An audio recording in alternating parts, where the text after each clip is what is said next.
welcome to MATRADE podcast series, A Couple With. My name is Zoila Side and I'm here with Miss Silada Takpintong, or her nickname is Miss Sally. Yes. So Miss Sally is the head of automotive parts and accessories from eBay Southeast Asia. So thank you, Sally, for joining us. And I believe people do sell Nescafe on eBay. Oh yes, they do. And not only Nescafe, many brands. Yeah. Locally here, yes. Yes, but today we're not going to talk about any beverages. Nope. We're actually going to talk about how do Malaysian automotive companies can sell their products on e-commerce. Awesome. And you have a lot of experience in e-commerce, and if I can share briefly your experience with eBay, Sally has actually over 10 years of experience at eBay and is the resident expert in all things eBay automotive. So you're a lady in a very male-dominated industry, so that's very good. Thank you so much. That's a compliment, thank you. And having worked in both Malaysia and Thailand, as well as extensive connections in the East and West, Right. Online and offline.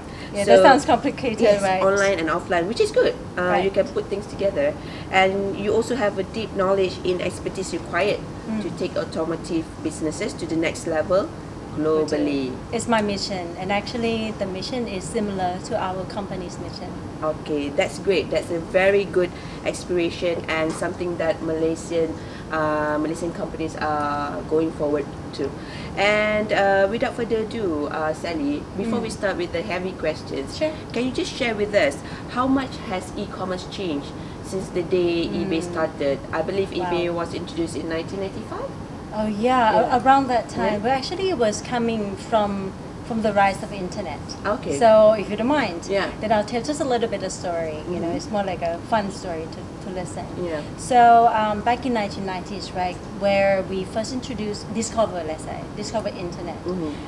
Internet was purely used in not in the commerce yet. Yeah. But then later on, after the expansion and the extensive use of it, then in 1996 we actually established a company called Auction Web. Oh, that was the name before eBay. Yes, that is correct. And it was established by our founder. His name is Mr. Pierre Omidia.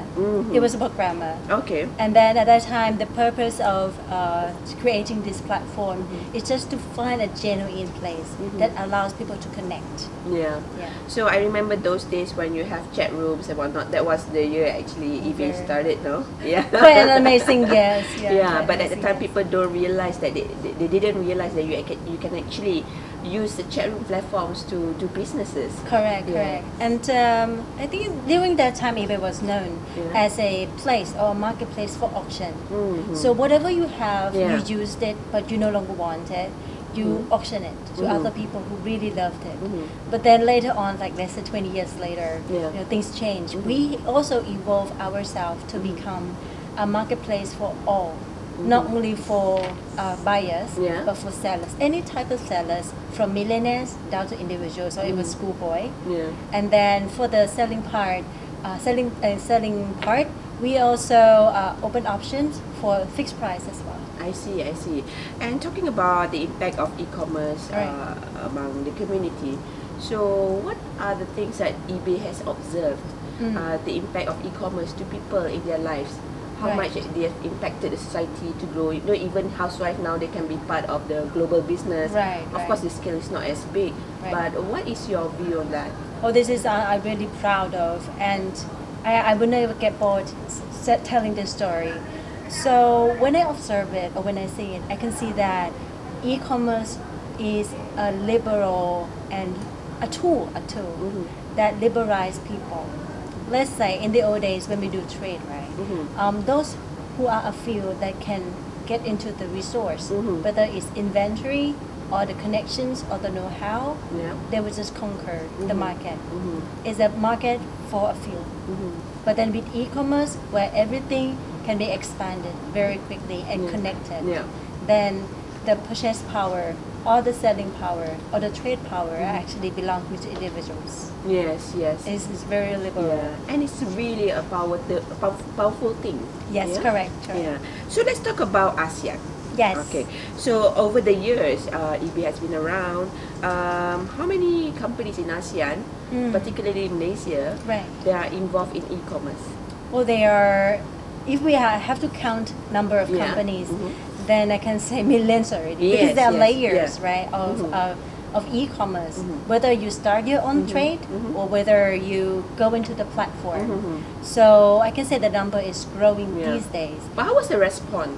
The response in the very early year, I have to say that it started slow, and not because the internet was not ready yet, but because the infrastructure in the country or in this region are not there yet. I see. Let's I say logistics, Mhm. for example. Yeah, yeah. And what about the automotive sector? For me, because Right. I'm not someone who buys automotive parts or components online. I know. So it's really interesting that to know Right. that the automotive players, Right. their participation in e-commerce actually is very vibrant. Oh, Yeah. well, yes. It was an eye-opening for myself as well. Because when I first joined eBay, right, I wasn't taking care of automotive at that time. Yeah. I was looking for general, business Yeah. driving. But then later on, I discovered that, wow, actually on eBay, Yeah. one of the biggest categories are actually motors. Mhm. And we are not only offering vehicles, we also offering automotive parts and accessories. Yeah. And each day there are tremendous amount of transactions happening. That means buyers are out there. Everyone wants the part, wants what they want, and they want it quick. Then why do we have to restrict it in our traditional value chain? Yeah. Yeah, so it was an eye-opening. And then the challenge, let's say for us here, as a private sector, as well as the government agencies, I believe, is how to open their eyes. Yes. And let people know that actually this is not something new that never happened. It already happened, but it's just not yet coming here. Yeah. So, what do you think are the factors that attract automotive companies to sell their products online? Maybe it saves their cost, and what else about Right. that? The interesting here is there are many layers or levels of how to look at it. Saving the cost is one thing. So by default, doing e-commerce, the cost can be lowered down.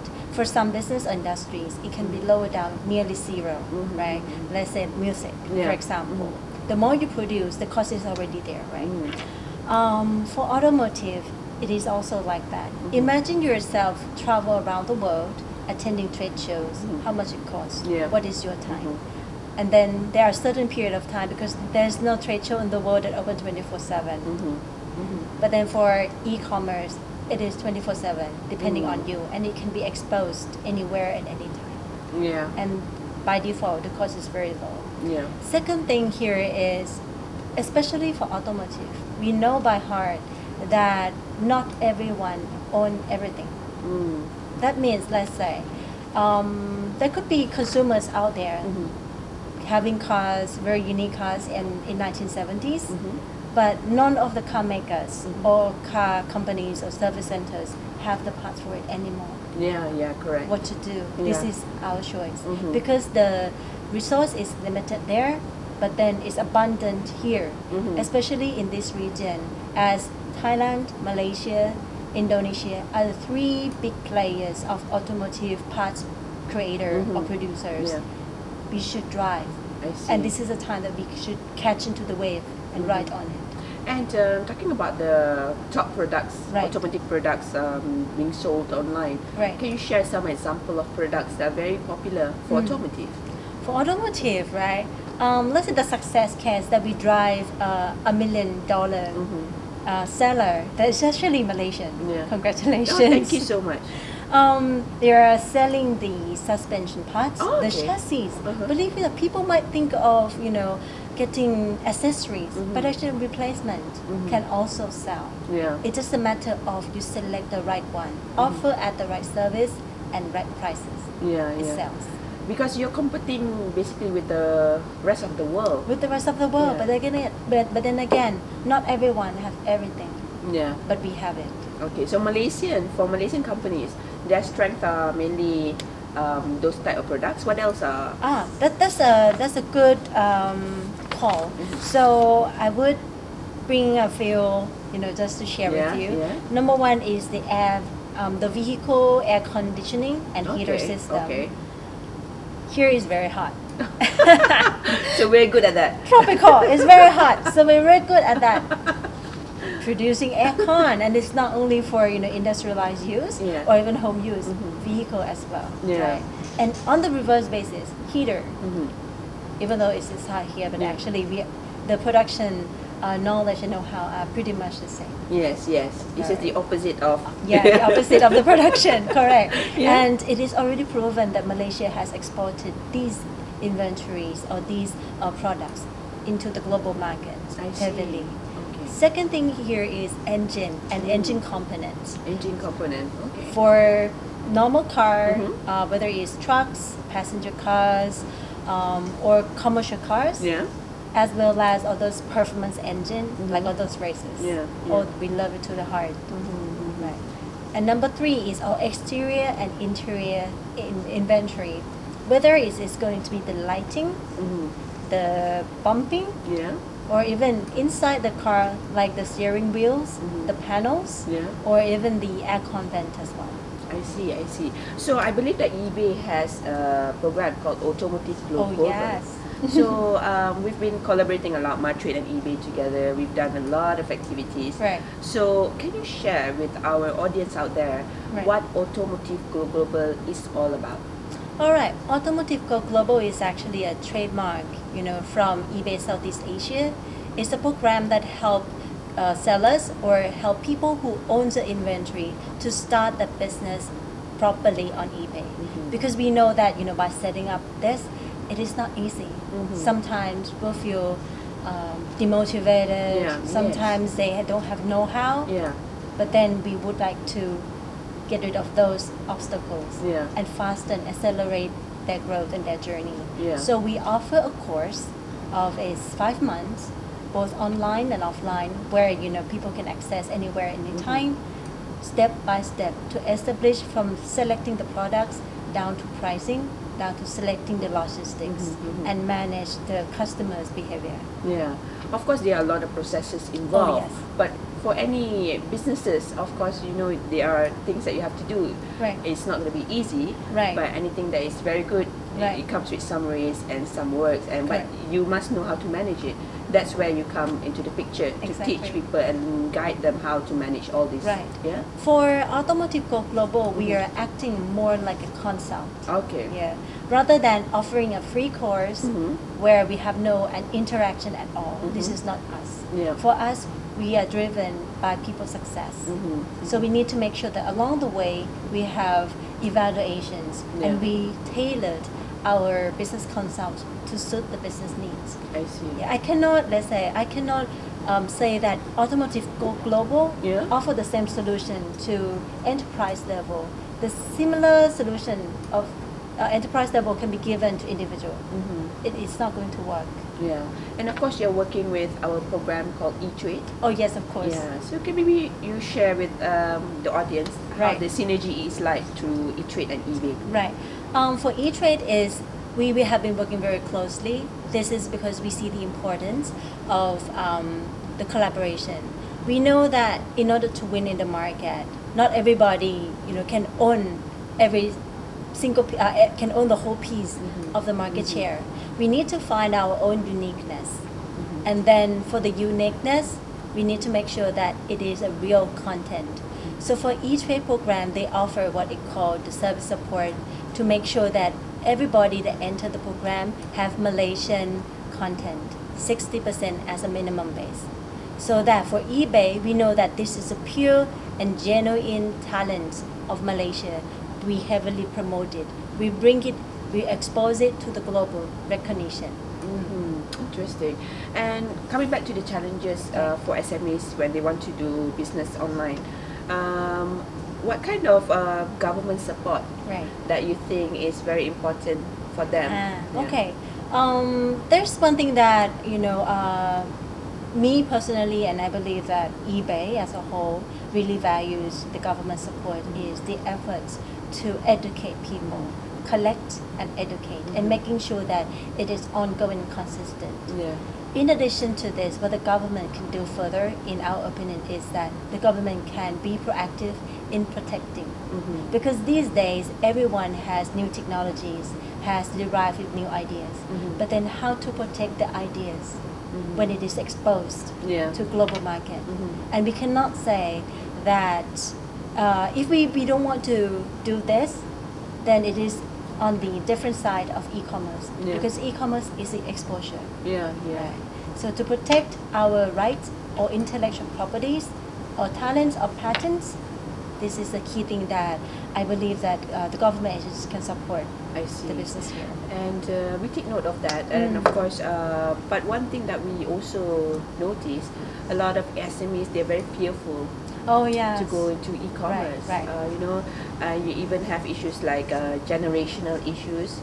Businesses run by generations. The older generations refuse to transition, while the younger ones are more, savvy.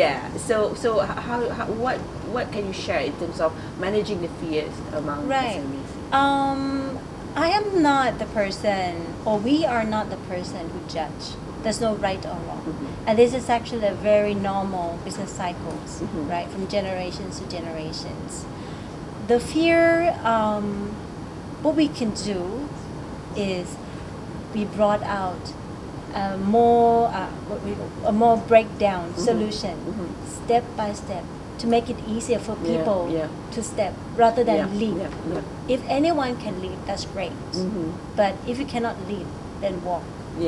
And then for eBay, we're proud because we tailored the service for that. I see. So compartmentalize your agenda. So you do one thing at a time. Which a very good tip. So Sally, we've come towards the end of our interview. It's a very quick, short and sweet interview. But before we end, perhaps you want to share some tips to the SMEs out there, how they can integrate e-commerce in their business. Most importantly, find the right partner. Especially the partner that never have intention to compete with you. eBay is an open marketplace, and eBay is considered inclusive marketplace. Everyone is welcome, and everyone can grow. Then we can grow. There will not be the day that we tell our customer to stop selling or stop running the business, and we do it ourselves. Number one. Number two here is learn step by step, having the right consult that really know the industry inside and outside. And number three, start. Just start. Must start. Start now. Start your engine now. Yes, correct. Okay, thank you so much, Sally. Thanks so much for sharing. And ladies and gentlemen, just to give you a little bit of a context of the importance of this automotive sector in Malaysia, automotive sector actually contributes about 40 billion ringgit in our GDP, and it generates around 730,000 workforce. That is quite massive, and we would like to urge all automotive companies out there to come and reach out to MATRADE and learn how you can go global via e-commerce, for example. So we are always here to support. So without further ado, we hope to see you again at our next event. Sure thing. And to all of you, check out our next episode. And thanks so much for watching. Bye. Bye.